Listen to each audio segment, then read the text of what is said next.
O 8 em ponto de hoje está no ar com um dado preocupante, para não dizer estarrecedor. A cada 25 horas, uma pessoa LGBT é morta no Brasil. O ano passado, 2016, foi o mais violento contra a população LGBT desde 1970.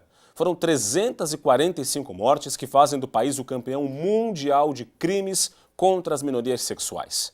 O que está acontecendo com a sociedade brasileira e como mudar essa realidade? É assunto para a nossa conversa de hoje com a advogada Margarete Hernandes, que é presidente da Comissão de Direito Homoafetivo e Gênero da OAB de Santa Catarina, nossa convidada de hoje aqui no programa.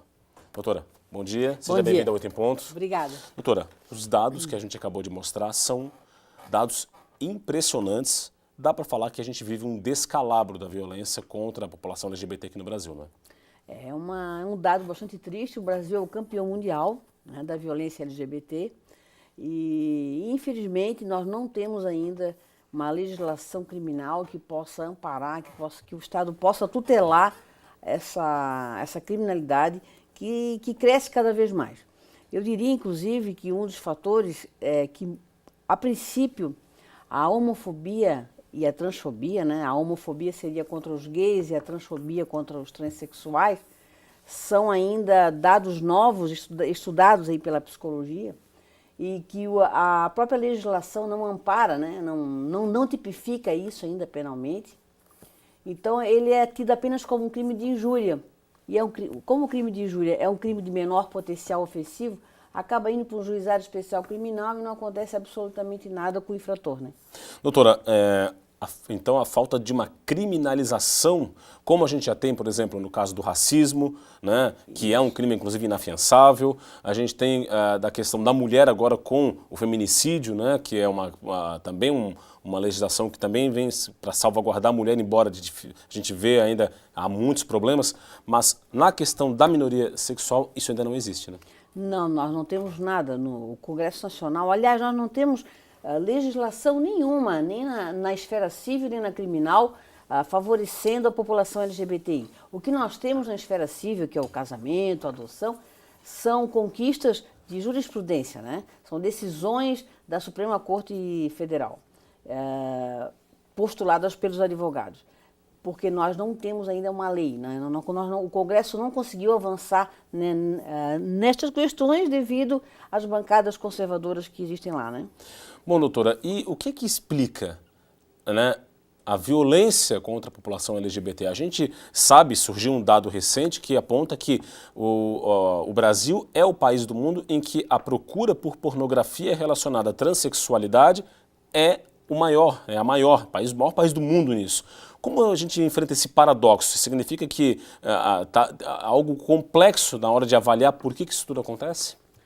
Eu vou citar aqui Francisco de Dor, não de forma literal, que é um psicanalista, que diz o seguinte: como a homofobia, a palavra em si, ela diz medo de iguais, né? Pânico de iguais.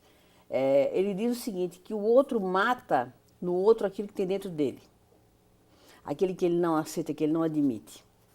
Então ele deseja, mas ele se envergonha. E ao praticar o ato, como existem diversos casos que nós ficamos sabendo, eu vou citar um exemplo aqui da Jennifer, uma trans que foi assassinada aqui nos Ingleses, no bairro dos Ingleses, agora em março. O assassino dela, no seu depoimento, diz o seguinte: após manter relações sexuais com ela, ele a matou porque ela disse que ia contar para as pessoas. Então ele matou, 22 anos, a matou simplesmente porque ela ia publicizar o ato sexual deles. Então você veja que ele deseja, né, o cidadão deseja o transexual, ele mantém a relação, mas ao mesmo tempo ele se envergonha daquilo e ele acaba praticando crimes terríveis, bárbaros. E normalmente os crimes contra essa população são crimes hediondos, né, são crimes cruéis, apauladas, elas são furadas, apedrejadas. Não são crimes comuns, então são crimes de ódio mesmo. E essa questão vale também, um raciocínio muito semelhante para os homossexuais, para as lésbicas, a mesma condição, né? Como fazer, né, a pessoa que é LGBT para procurar seus direitos antes que seja tarde, antes que ela acabe se tornando mais uma vítima fatal desse cenário de violência? Infelizmente, olha, um dos motivos desses assassinatos também é que a maioria das transexuais mulheres, principalmente, elas trabalham na prostituição, porque não há mercado de trabalho para elas, porque ninguém contrata uma transexual mulher para atender público, infelizmente ainda. E o que acontece? Normalmente, a maioria dos seus algozes são os seus clientes, né? Então, se nós tivéssemos mercado de trabalho para o trans, né, a trans ela não iria mais para a prostituição, nós teríamos essa incidência da violência reduziria. E as delegacias têm que estar preparadas, né, para atender essa pessoa. Esse é outro né? problema. Nós não temos um boletim de ocorrência policial ainda coerente que possa distinguir identidade de gênero, e que se possa realmente ter uma estatística fiel, porque se fala em 340 ano passado, mas isso é muito mais. Nós agora só até maio 98 assassinatos por ódio, porque não roubaram, não havia nenhum motivo a não ser matar por ódio. Pela condição da pessoa. Exatamente. Margarete Hernandes, presidente da Comissão de Direito Homoafetivo e Gênero da OAB de Santa Catarina, muito obrigado pela participação aqui no Outro Ponto. O assunto não se esgota, não é? Continua a ser discutido em muito tempo. Obrigado. De nada.